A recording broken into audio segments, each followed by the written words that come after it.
Hola, ¿qué tal? ¿Cómo les va a todos? Bienvenidos a una nueva edición de Hipertexto 23. Rápidamente pasamos a presentar a nuestro invitado de hoy. Julián Axat nació en 1976 en la ciudad de La Plata, es poeta y abogado. Su poesía ha sido traducida al francés, inglés y portugués.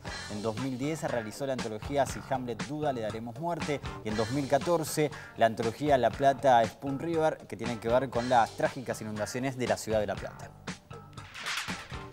Ningún río se baña dos veces en un mismo hombre, dice la botella dentro del mensaje. Este poema se llama Heraclitorianas.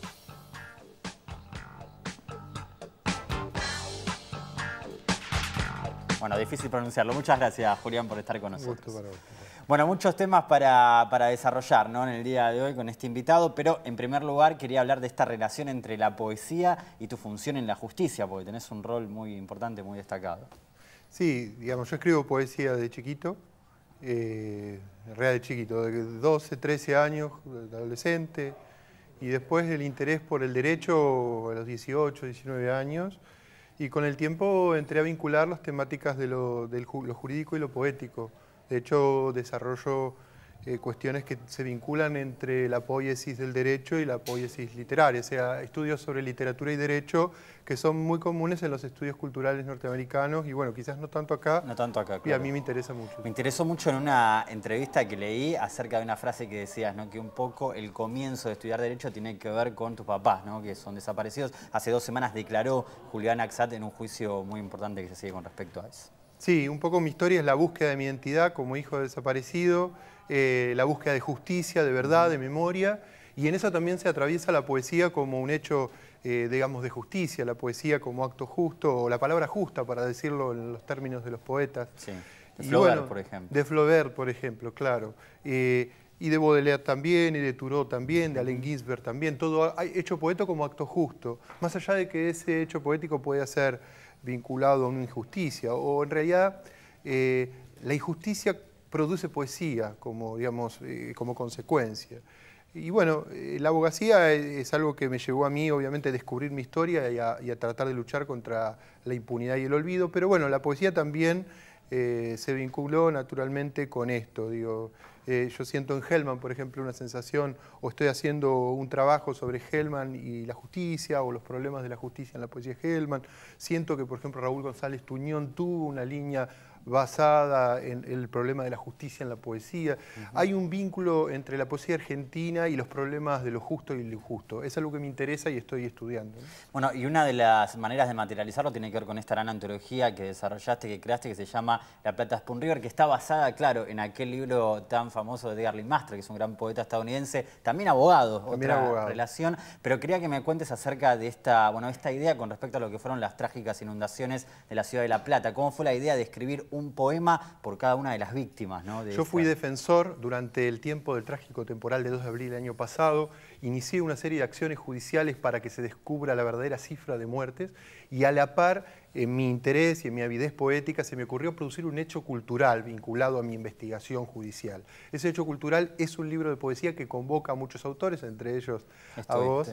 Y la idea es seguir el método Masters, construir epitafios con los poetas, construyan un epitafio por cada una de las víctimas de la inundación y que el libro sea la voz de esos muertos que no pudieron hablar porque en ese momento fueron, digamos, quedaron o se ahogaron o murieron como accidente vinculado a la inundación, y los poetas creo que son los mediums que pueden de alguna manera invocar esas voces, ponerse de alguna manera en su lugar y decir algo. 89 poetas lo hicieron, 89 voces por Julián, ¿y en qué momento quedó justamente la investigación con respecto a la famosa cifra, ¿no?, de víctimas durante el temporal de La Plata? La cifra sigue abierta, hasta ahora son 89. Sí. En su momento, ¿cuántas fueron en primer lugar? Se oficializaron 51, pero con el tiempo se fue descubriendo que esa cifra no era real. La justicia avanzó en función de la investigación que yo inicié a través de un juez de La Plata y se determinó que son 89 víctimas, pero se han establecido algunas más con posterioridad. Está abierta la cifra y es un caso de derecho a la información ciudadana que se sigue investigando.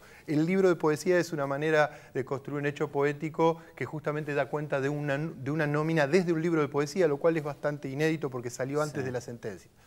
¿Qué reacciones hubo, por ejemplo, cuando invitaste a algunas personas en el prólogo? Decís, ¿no?, que algunos por ahí se negaban porque tenía que ver con cierta invasión, inclusive eso te dijeron, hacia las familias de las víctimas. Bueno, ¿cómo lo tomaste? Sí, el libro atraviesa los problemas de la poesía actual, creo yo, desde el problema de hablar por los muertos hasta el problema de la poesía como interpelación pública, interpelación política, y ponerse en la voz de una persona que está fallecida y tratar de escribir un poema como si fuera la voz de, implica un problema hasta moral y ético. Algunos poetas que yo convoqué fueron a pedirle permiso a las familias para usar un nombre, otros directamente se arriesgaron a utilizarlos, otros hicieron un estudio biográfico de cada persona que falleció para poder agregar algún dato, otros hicieron hasta investigación periodística, es decir, aparece toda la variación o digamos el problema de la contingencia y del eclecticismo en la poesía argentina actual. Creo que es una radiografía del problema de la poesía actual y el problema de la política en general en la poesía, ¿no?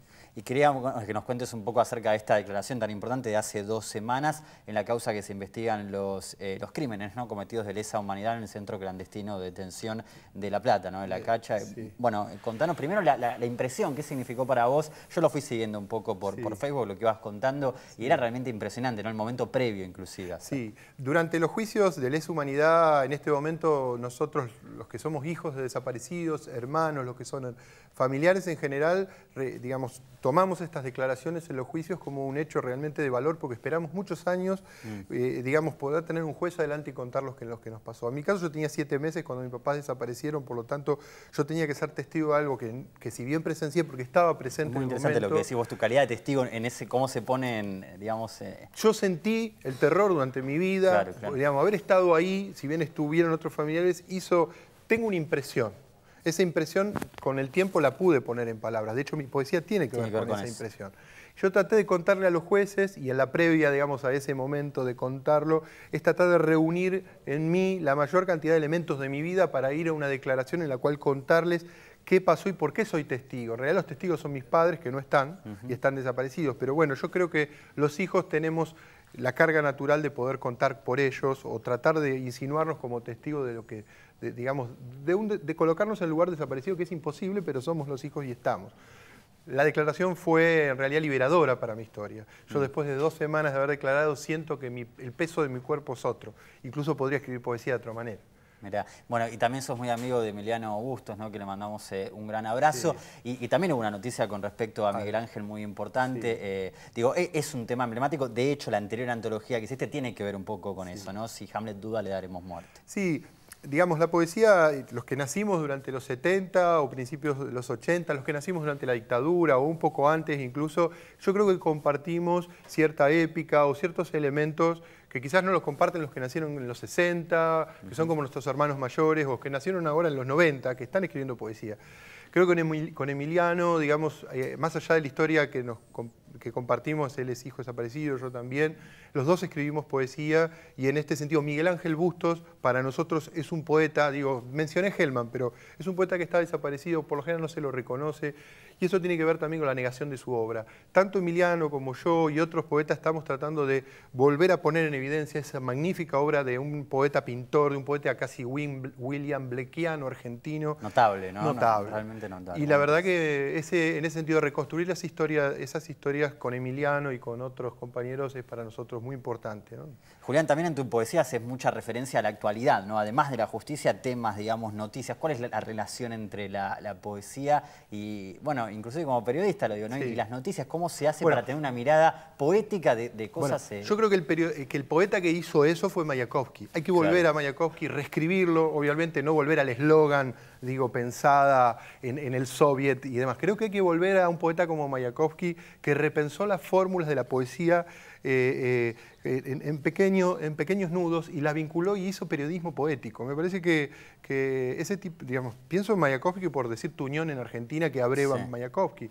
Hay que repensar la poesía mayakovskiana de las nuevas generaciones. Pensar, porque justamente la poesía de Mayakovsky es una poesía política y de transformación. Digamos, nosotros releyendo esa obra podemos repensar también fórmulas de poesía, el eslogan en la poesía. Digo, también la poesía es publicidad y hay que pensarla como eso, ¿no? Estoy totalmente de acuerdo. Y justamente te iba a decir con respecto... Fowell, ¿no? Fowell. Claro, con respecto a este pensamiento, ¿no?, de que la poesía es el género marginal por excelencia de la literatura. ¿Qué pensás y qué oponés sobre todo a esa idea? Aunque lo acabas de decir de alguna manera. Sí, ¿no? es el género marginal al lado de una novela, que es Sí, digamos, el sí. estado dentro de la literatura.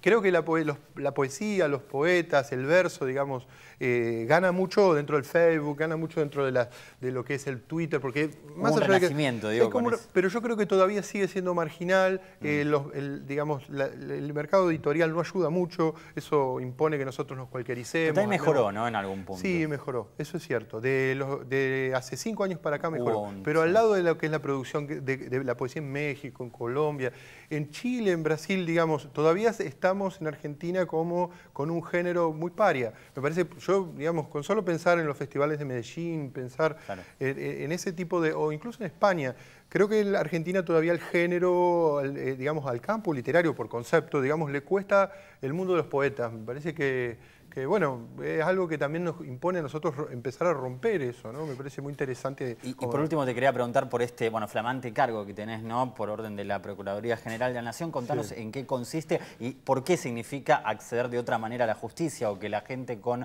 menores recursos puedan acceder a la justicia. El problema del derecho para mí en la actualidad es el problema del lenguaje. Hay gente que vive en un lenguaje críptico de oficina y demás, y otros que tratamos de pensar el derecho como la vida cotidiana de la gente vulnerable, que son los olvidados y demás.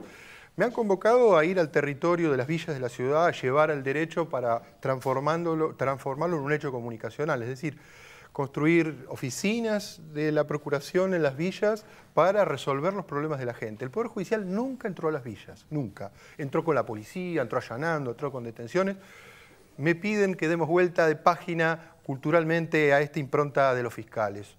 Ojalá, digamos, estoy en este momento entrando a la Villa 21, en la Casa de la Cultura, aprovechando los medios que ya existen. Ojalá, digamos, este proyecto no quede en el aire y lo pueda llevar a buen puerto. Es un gran desafío dar la vuelta a la justicia de este país, al concepto corporativo de justicia, y creo que es también un hecho poético. Julián, muchísimas gracias por estar en Hipertexto 23. A vos, Juan Pablo, un abrazo.